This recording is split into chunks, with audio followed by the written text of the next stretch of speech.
इस एपिसोड के थंबनेल को देखकर आपको लगा होगा कि ये तो भक्त बनर्जी वाला एपिसोड होगा।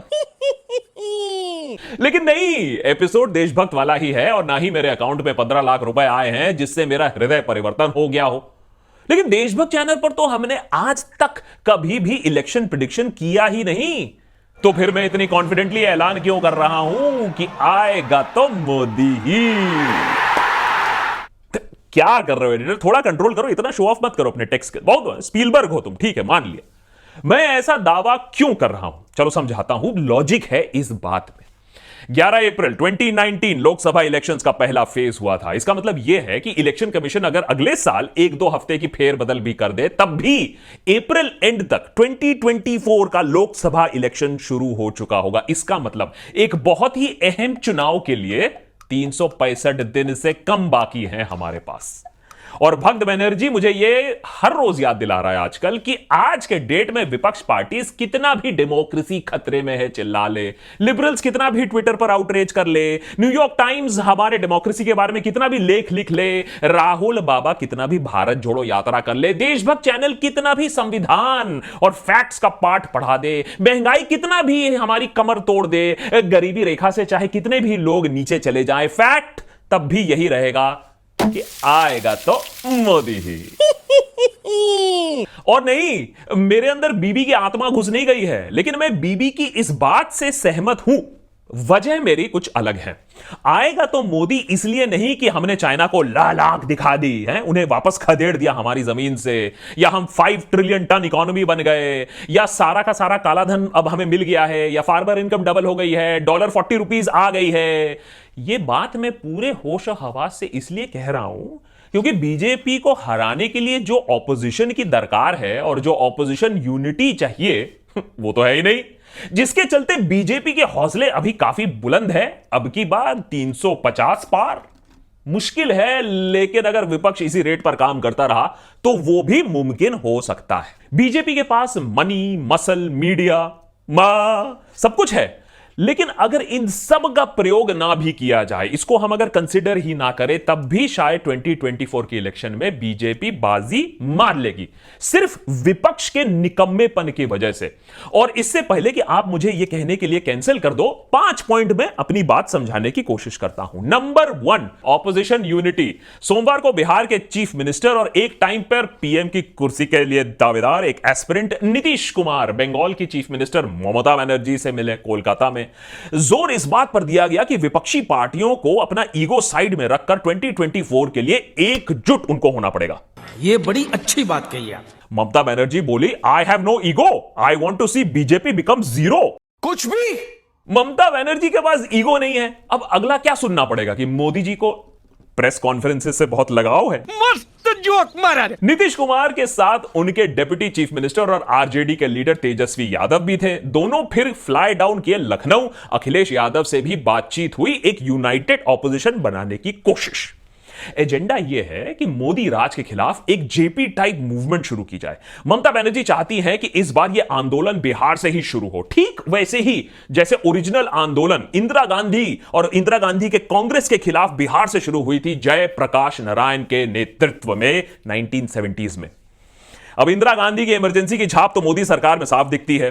सीबीआई जैसे गवर्नमेंट एजेंसीज का भरपूर इस्तेमाल, ऑपोजिशन को छोटी छोटी बातों में फंसाना, सवाल पूछने वालों को जेल में डालना, मीडिया को जमीन पर रेंगने के लिए मजबूर करना। लेकिन इस सब का मतलब यह नहीं है कि एक जेपी स्टाइल मास मूवमेंट आज के डेट में इंडिया में सफल होगा। उसके लिए जनता का आक्रोश भी तो चाहिए। बीजेपी ने देश की पॉलिटिक्स की परिभाषा ही बदल कर रख दी है और आज के डेट में जेपी आंदोलन की तरह अगर पार्टी साथ भी आ जाती है, मान लेते हैं आ जाती हैं, तो लिबरलिज्म, प्रोग्रेस, डेमोक्रेसी की दुहार से लोग खींचेंगे नहीं, क्योंकि हिंदुत्व ड्रिवन नेशनलिज्म का जो रुझान है, उसका जो पुल है, बहुत ही ज्यादा है आज के डेट में। और इलेक्शन से 1 साल से भी कम टाइम अभी बाकी है और विपक्ष के पास न जनता का सपोर्ट है, न कोई नारा है, न कोई मुद्दा है जिससे लोग उनके पास आए। और ऑपोजिशन यूनिटी का आलम तो यह है कि अब फाइनली रिसेंटली कांग्रेस प्रेसिडेंट जाकर अरविंद केजरीवाल को फोन करते हैं, उनको सपोर्ट देते हैं।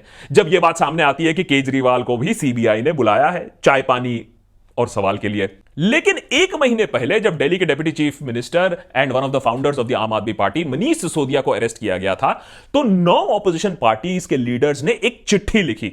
लेकिन इस चिट्ठी, माने जिसको as a sign of opposition unity देखा जा रहा था, इस चिट्ठी में कांग्रेस ने हस्ताक्षर दस्तखत नहीं किए।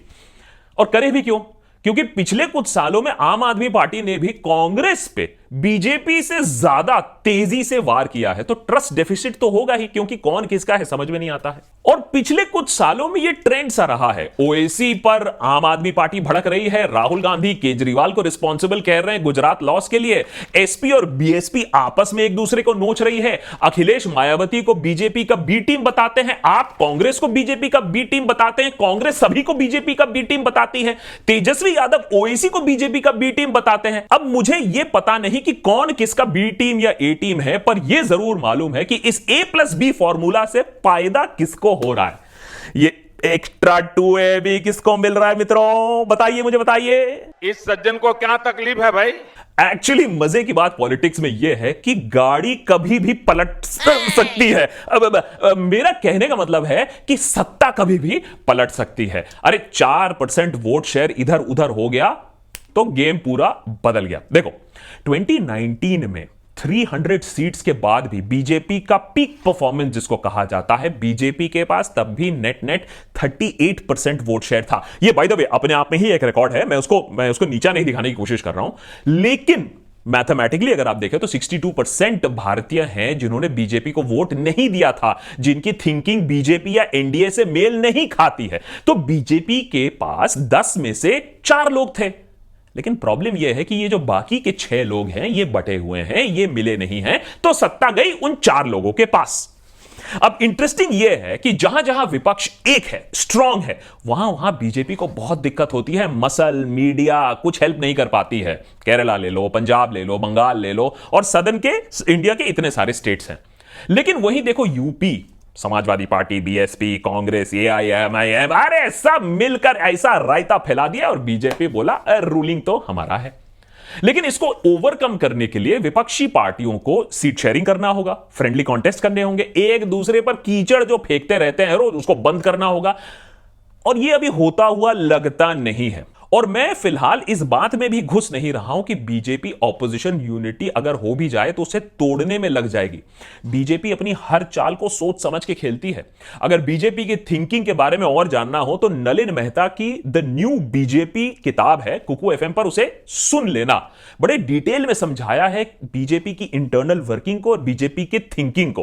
कुकू एफएम आज हमारे एपिसोड के पार्टनर्स भी हैं, जहां आप 10,000 से भी ज्यादा audio books, courses and stories सुन सकते हो।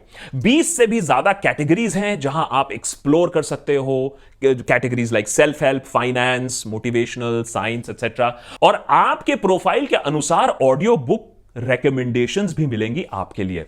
और इस 10,000 ऑडियो बुक के खजाने को आप एक टच पे सर्च कर सकते हो, स्कैन कर सकते हो और बुकमार्क भी कर सकते हो। कुकू एफएम पे आज के डेट पे 2.5 मिलियन एक्टिव पेड सब्सक्राइबर्स हैं। कुकू एफएम का लिंक मैंने नीचे डिस्क्रिप्शन बॉक्स पे दिया हुआ है। अगर आप कुकू एफएम डाउनलोड करते हो और कोड DB50 का इस्तेमाल करते हो, देन कुकू एफएम का फर्स्ट मंथ का सब्सक्रिप्शन ओनली एट 50%, यानी कि 10,000 ऑडियो बुक्स की library only at 49 rupees. I'm sure you'll benefit from it. चलते हैं पॉइंट नंबर 3 पे। तो विपक्ष के पास ना यूनिटी है ना मुद्दा है, इतना तो आप भी एग्री करोगे। क्लियर? अब पीयूष जी के 1000 मना करने के बावजूद भी Don't get into those maths. विपक्षी पार्टियां पता नहीं क्यों मैच में घुसी पड़ी रहती हैं। उनका यह आकलन है कि 2014 में 282 और 2019 में 303 सीट्स के बाद बीजेपी के नंबर अब घटने लगेंगे, यानी उन्होंने अपना पीक परफॉर्मेंस हिट कर लिया है और अब गाड़ी नीचे को ही लुढ़केगी। लॉजिक यह है कि यूपी, महाराष्ट्र, एमपी, राजस्थान, गुजरात, कर्नाटका, बिहार, झारखंड जैसे की स्टेट्स में बीजेपी इससे और अच्छा नहीं कर सकती है, और कुछ है नहीं जीतने को वहां, और एंटी इनकम्बेंसी फैक्टर कहीं ना कहीं तो हिट करेगी। तो उनका यह अंडरस्टैंडिंग है कि 2024 लोकसभा में बीजेपी के पास 250 सीट्स होंगे, ना कि 300+। अब यह बात बीजेपी जानती तो है और इसीलिए आप देखोगे कि नए मोर्चे बीजेपी हर रोज खोल रही है। केरला, बंगाल, पंजाब, सब 2024 को मद्देनजर रखते हुए। यही कारण है कि हर इलेक्शन, हर सीट, हर जगह आप देखोगे बीजेपी डट के लड़ाई कर रही है, क्योंकि वो चाहती नहीं है कि उसके सीट्स कहीं भी 300 से नीचे जाए। तो बीजेपी की जो तैयारी है 2024 के लिए सबसे अभी चौकस है compare to any opposition party. Survey हो रहे हैं, पुराने एमपीज को बदले जा रहे हैं। कर्नाटक का एग्जांपल ले लो।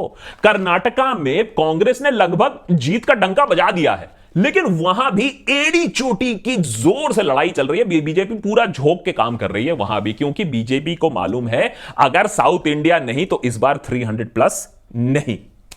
चौथा पॉइंट, विपक्ष आज एक अजीब स्थिति में अपने आप को पाती है। कल के बड़े बड़े national parties, the Congress, the left, समय के साथ बदल नहीं पाए, लोगों से संपर्क साध नहीं पाए, उन्हें समझ नहीं पाए और मुरझा रहे हैं, या फिर उनमें से बहुत सारे लोग बीजेपी को चले गए।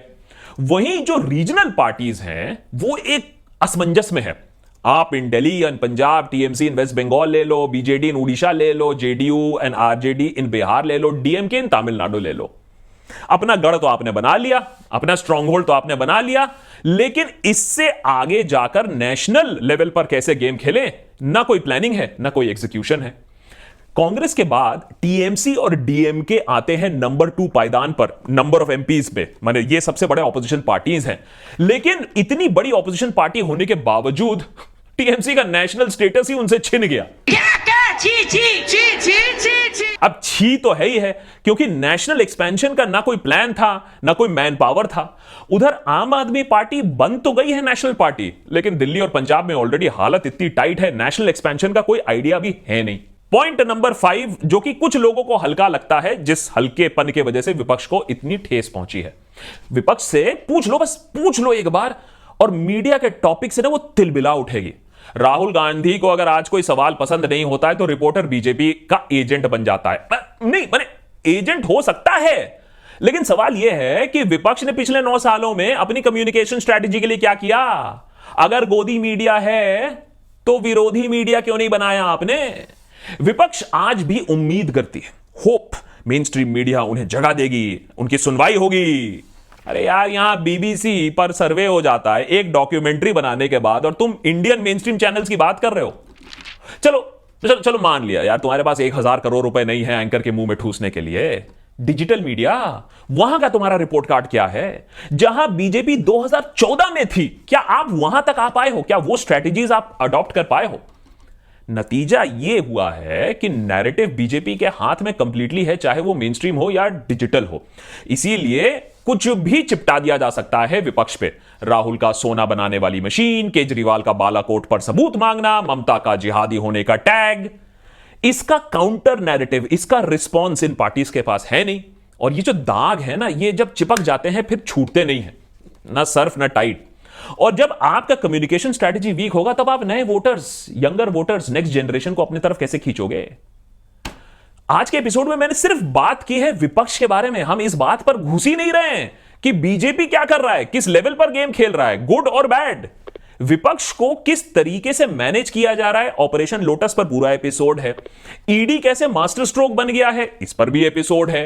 पार्टी हर इलेक्शन को डू और डाई एटीट्यूड से कैसे लड़ रहा है, मेन स्ट्रीम मीडिया पर टोटल कैप्चर कैसे हुआ है, इस पर भी एपिसोड है। और रीजनल पार्टीज का शिंदे कैसे, मेरा मतलब है रीजनल पार्टीज का स्प्लिट कैसे हो रहा है, ये सब हमने देखा है, ये सब हो रहा है और अगले 1 साल में और भी ज्यादा होगा। लेकिन विपक्ष पार्टीज क्या अपनी इंटरनल बैटल्स, अपनी ईगो वॉर को त्याग करके एकजुट हो पाएंगे? क्योंकि आएगा तो मोदी ही, लेकिन सवाल यह है कि 250 सीट से आएगा या 350 सीट से आएगा। क्योंकि अगर 350 हुआ तो देश में विपक्ष नामक जो प्राणी है वो बचेगा नहीं। नेता टाइप आधा काम मत करो, सब्सक्राइब के साथ साथ बेल आइकॉन भी दबाओ।